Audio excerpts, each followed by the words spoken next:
right, Shalom Israel, Shalom, Shalom. Hey, you know, first and foremost, I want to give all honor and glory to Yahweh Shemi Awashai. And I'm here at the Mary Turner site. A few people know about her, a few people don't. So I'm finna read the site, and they didn't put everything on here, but it says Mary Turner and the lynching rampage of 1918. So this took place in 1918, right? And it says 5 miles from this site on May 19, 1918, 33-year-old Mary Turner, 8 months pregnant, was burned, mutilated, and shot to death by a local mob after publicly denouncing her husband's lynching the previous day.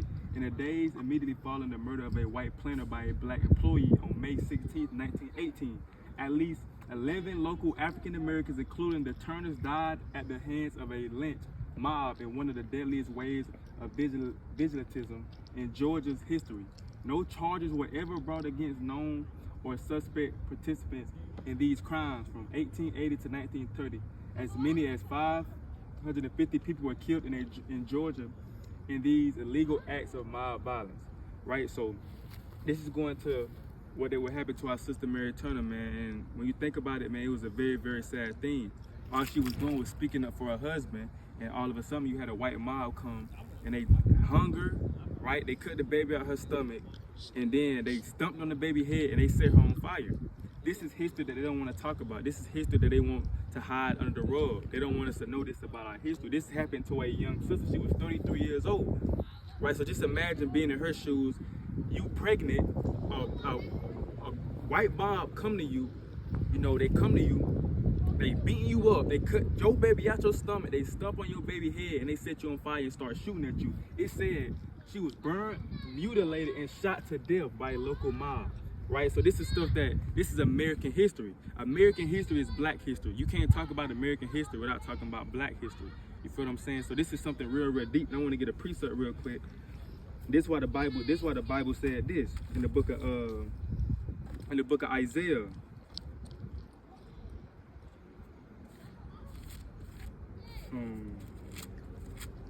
This is the book of Isaiah, chapter 14, verse 21, and it reads, prepare slaughter for his children, for the iniquity of their fathers, that they do not rise nor possess the land, nor fill the face of the world with cities. So the Bible said prepare slaughter for their children, because they're going to have to pay for these crimes. You know, these so-called white people, they walking on stolen land. They inheriting stolen property. You know, this is our land, right? This belongs to us. But they benefiting off what their forefathers did. The wickedness that their forefathers did, they're benefiting from it. So that's why David said, prepare slaughter for the iniquity of their forefathers. David? Yeah, David said, prepare slaughter for the iniquity of their forefathers. I mean, not prepare slaughter, Salakia. He said, let me get it. Cast their head Happy against the shall I stone? be. Yeah, my bad. You good. This Psalms, let me get that thing. This Psalms 137. The brother had a precept. Hey, this Psalms 137 and 7. He said, remember, O Lord, the children of Edom, in the day of Jerusalem, who said, raise it, even to the foundation thereof. O daughter of Babylon, who are to be destroyed. Happy shall he be that rewardeth thee as thou hast served us. Happy shall he be that taketh and dasheth thy little ones against the stones. So that's why David said, happy should I be that dash the little ones against the stones, because all this crime, all this history that they did to our people, it's going to come full circle to amongst them. So we're going to be happy in that day, man. We're going to be truly happy. This is the patience of the saints. If anybody asks, what's the saints waiting for? This is what we're waiting on. We're waiting on our enemies, right, to get punished for the crimes that they did to our people, right? And if brother got a precept, brother can definitely bring it out. It says, see, right here it says, and no charges were ever brought against known or suspect participant. Right. So I'm trying to find the precept where it says that they hold themselves not guilty. Oh, man. I got you, King. That's the book of Zechariah 11 and 5. That's facts, man. How can you not go to jail for this crime right here?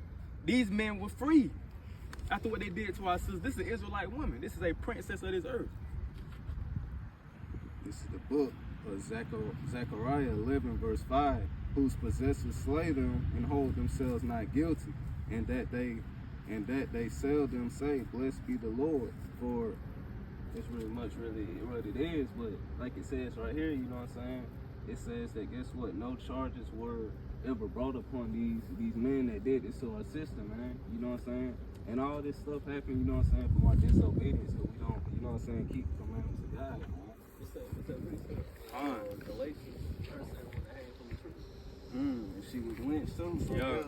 You want to get that for him? Let me see what that one. I had one. Let me get this precept real quick and I get this precept. Galatians. This is Galatians. This the book of Obadiah, chapter 1 and verse 18. In the house of Jacob shall be a fire, in the house of Joseph a flame, in the house of Esau for stubble, and they shall kindle in them and devour them, and there shall not be any remaining of the house of Esau, for the Lord has spoken it. Right? So during this time, this when the Israelites gonna be back on top. We're gonna be back in power. We're gonna be back in our authority. And these heathens, this man is talking about Esau, the so-called white people. This is who they is according to the Bible. They are the Edomites. Right. They're gonna be destroyed. They're gonna do that. They're gonna serve their time in slavery, and then after that, they're gonna be destroyed for the crimes like this. And how can you really do this to a 33-year-old sister, pregnant sister, and get away with it? That's how you know. That's how you know we don't have no justice in this country. The Most High God and His Son gonna be our judge. He's gonna avenge He's gonna avenge us for these other nations, because they ain't gonna do it.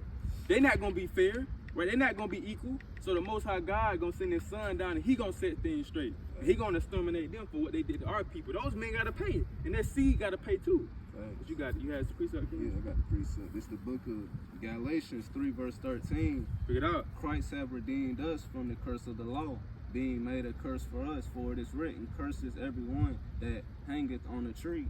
So, you know, we know that that's a curse, man. That happened to, you know what I'm saying, only us in this thing, man.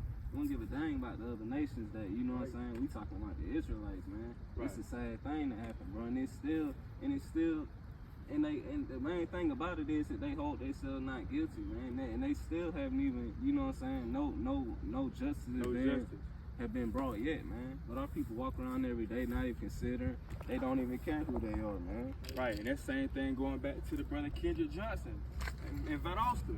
Right, no justice. Everybody and their mama know that this man was killed. Right. They even know the people, Brian Bell, they even know the people that done did it. How we know the people that done did it, and you got detectives and stuff trying to cover it. They don't act like they don't know. Hold themselves not guilty. Hold themselves not guilty. He gonna pay. They gonna have to pay. Yahweh Shai gonna get it back in blood. He coming back to avenge these other nations for what they did to his people, man, the Israelites. That's right. Got one more. All right, yeah, I got one more after you, and then we can close it. You go ahead and get yours. All right, this is a book of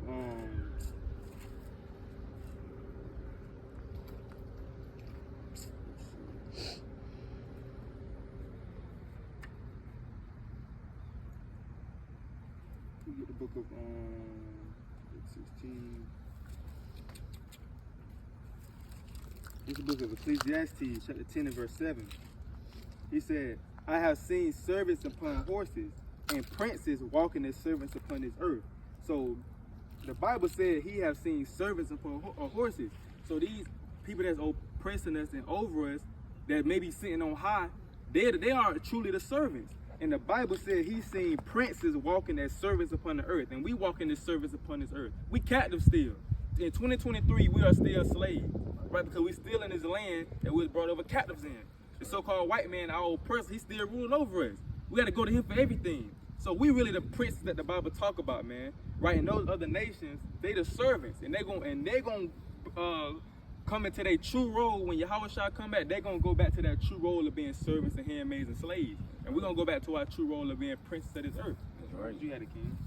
This is the book of Deuteronomy 28, verse 50. A nation of fierce countenance, which shall not regard the person of the old, nor show favor to the youth.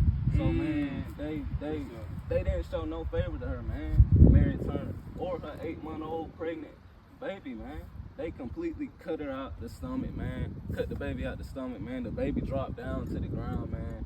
They stomped the baby up, man. They shot the baby, shot her up. You know what I'm saying? It's a whole lot of stories that tie back this thing, man. But it just shows that it's just, man, Edomites nasty, man. And we living among them, but you know what I'm saying?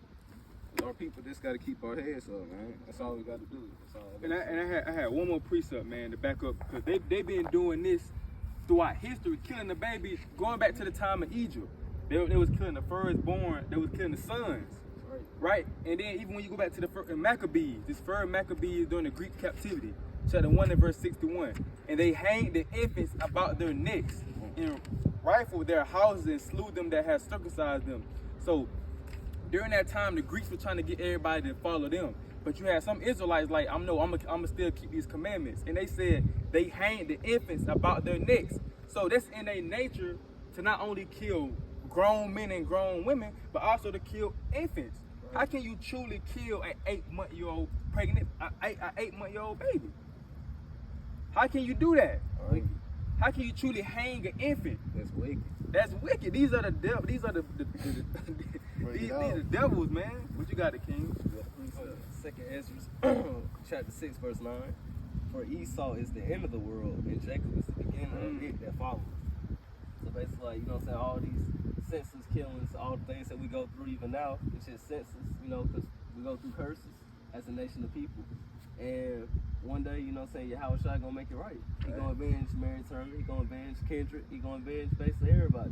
Yeah. Senseless killings that we face from our oppressors. In the death, man. I'm putting the death, man. And with that, you know, Kwame Yasharala, man. Shalom.